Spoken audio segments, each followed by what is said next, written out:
कांग्रेस का विचार क्या रहा और भारतीय जनता पार्टी का विचार क्या रहा और उन्होंने कितना आत्मसात करा, ये विषय समाज के बीच में जाना चाहिए। हमारे युवाओं को भी मालूम होना चाहिए कि इस विषय की कितनी गंभीरता है और आज के राजनीतिक दल किस तरीके से समाज को बांट करके और तुष्टीकरण की राजनीति चला करके सिर्फ वोट प्राप्त करने का कार्य कर रहे हैं। निश्चित तौर पे आज के समारोह में हमारे बीच उपस्थित है हमारे जिलाध्यक्ष भाई प्रदीप उपाध्याय जी, हमारी महामंत्री संगीताचार्य जी, निर्मल कटारिया जी, अनुसूचित जाति मोर्चे के हमारे अध्यक्ष भाई बाबू भारिया जी, हमारे मंत्री भाई शैलेंद्र सिंह जी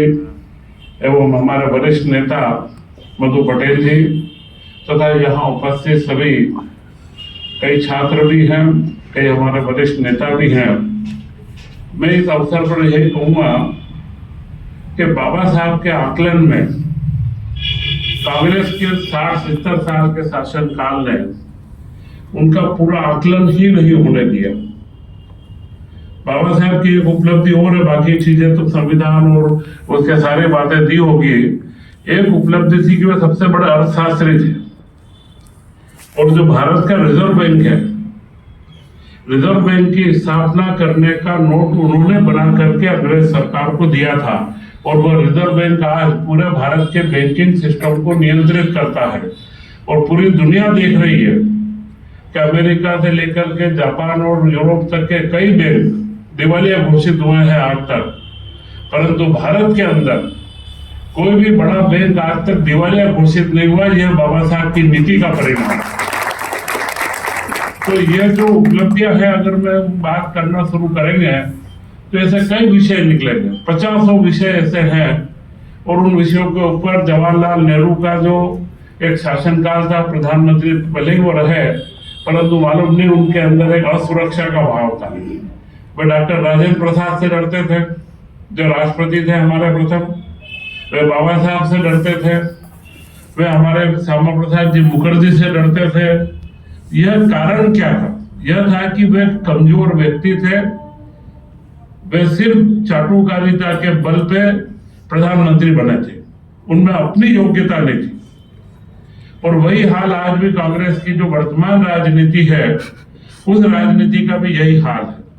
और बीच में इंदिरा गांधी का राज भी रहा, राजीव गांधी आए,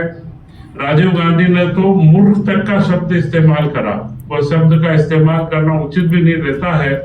परंतु आरक्षण के मामले में उनकी जो भावनाएं थी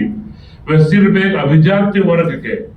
एलिट लेवल जो इंग्लिश में बोलते हैं, अभिजात्य वर्ग के नेताओं में से थे और उन्हीं के सारे गुण अभी राहुल गांधी के अंदर है जो कांग्रेस का नेतृत्व कर रहे थे। संविधान की किताब लेकर के घूमने से काम नहीं चलता, संविधान को पढ़ने से काम चलता है और संविधान को लिखने वाले के विचार क्या थे, इसको लिखने के पीछे उनकी मंशाएं क्या थी, उनका व्यक्तित्व क्या था और उन्होंने अपने जीवन में किस तरीके की यातनाओं को झेल करके अपने आप को उस ऊंचाई तक लाए थे। आप आज कल्पना कर सकते हैं कि आजादी के पहले के 40 साल पहले बैरिस्टर बनने के लिए लंदन जाना और वहां से पढ़ाई करके आना और एक अर्थशास्त्री बनना, जहां पर कि पूरे देश के अंदर आजादी के पहले अस्पृश्यता से लेकर के कई ऐसे हमारे संविधान के और कई हमारे कानूनी प्रावधानों की कमी थी, उन सारे माहौल के अंदर से पूरा जीवन संघर्ष, मानसिक व शारीरिक दोनों संघर्षों को करते हुए, आर्थिक संघर्ष तो हमेशा खड़ा रहता था, उन सब को करते हुए अपने आप को स्थापित करना और भारत का संविधान को जो स्वरूप आज दिया है, दुनिया के आज हम इंटरनेट पे सारी चीजें देखते हैं, उस समय में कम से कम 15 से 20 देशों के संविधानों का पूरा अध्ययन करके और उनके अंदर जो अच्छी चीजें थी, जो उनके अंदर उपयोगी चीजें थी और जो भारत के बहुसंख्यक समाज के लिए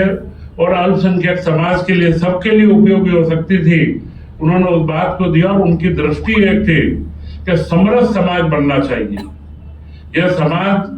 समरसता का प्रतीक होना चाहिए, बहुसंख्यक अल्पसंख्यक ये नहीं। हमारा विधान, हमारी नीतियां, हमारा शासन ऐसा हो कि समय काल ऐसा है कि पूरे भारत का नागरिक अपने आप को समान समझे,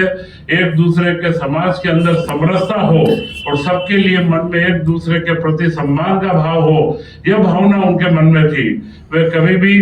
कोई टुकड़े टुकड़े करता हुआ भारत या जातियों में बटा हुआ भारत नहीं देखना चाहते थे।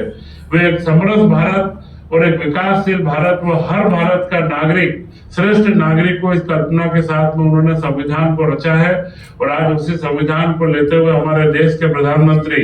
नरेंद्र मोदी जी ने, जो कांग्रेस के द्वारा कई विसंगतियां लाई गई थी, उनको भी ठीक करने का कार्य करा है। और मुझे निश्चित यह बात पे गर्व भी है कि मैं इस पार्टी का विधायक हूँ, इस पार्टी से मैं मंत्री भी हूँ, कि जो पार्टी इस संविधान को सम्मान देती है, बाबा साहब अम्बेडकर के विचारों को प्राथमिकता से आगे रखती है कि किस तरीके से एक समृद्ध समाज बने और हमारे देश के प्रत्येक युवा को, हर बच्चे को उसके जीवन में जो अवसर चाहिए उन अवसरों की प्राप्ति हो। इसके लिए हम मध्य प्रदेश में भी कार्यरत हैं। मध्य प्रदेश में हमारे मुख्यमंत्री डॉक्टर मोहन यादव जी, जो लगातार एक साल से आप देख रहे होंगे, कोई एक दिन भी खाली नहीं जाता है कि जिस दिन उनका दौरे का कार्यक्रम नहीं हो और कोई नीतिगत समीक्षा नहीं करी हो। तो एक ऐसा नेतृत्व हमें मिला है, उस नेतृत्व के साथ में हम आगे बढ़ते हुए एक विकासशील भारत की रचना में आगे बढ़े हैं। और यही संविधान दिवस का गौरव दिवस मनाने का उद्देश्य यही है कि आप संविधान की उन मूल भावनाओं को समझें। भाई प्रदीप पांडे जी ने विचार आपको दिए होंगे, बताए होंगे संविधान में क्या क्या प्रावधान है, उन सब का हम पालन करते